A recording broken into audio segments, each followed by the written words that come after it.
পরিবার। এই জায়গায় আল্লাহ পাক আপনাকে কর্তৃত্ব দিয়েছেন। এখানে কিন্তু আপনার উপর লাঠি কেউ ঘোরাচ্ছে না।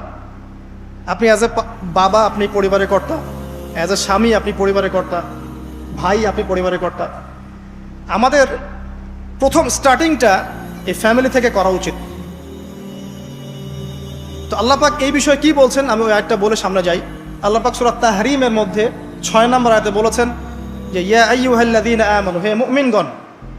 আমাদেরকে আল্লাহ পাক বলছেন হে মুমিনগণ, কু আনফুসাকুম ওয়া আহলিকুম নার, তুমি নিজে জাহান্নামের আগুন থেকে বাঁচো।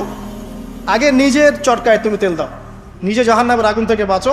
ওয়া আহলিকুম নার, তোমার যে পরিবারবর্গ আছে এদেরকে জাহান্নাম থেকে বাঁচাও। এই বাঁচানোটা কেমন দেখেন, আপনাদের বাসায় ছোট ছোট বাচ্চা কাচ্চা আছে না? আছে তো।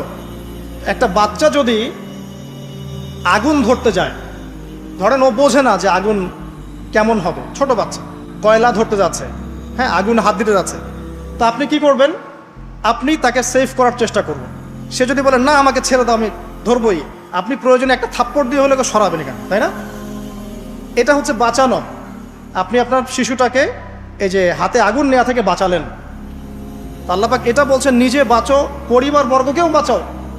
পরিবার বর্গ যদি শুনতে না চায়, না আমি জেনা করব, না আমি গান শুনবো, না আমি মদ খাবই, হ্যাঁ না আমি এইটা করবো ওইটা করবো, যদি আপনি বুঝে থাকেন যে আপনার কথাটা হক, শাসন করে হলেও তো তাকে বারণ করতে হবে।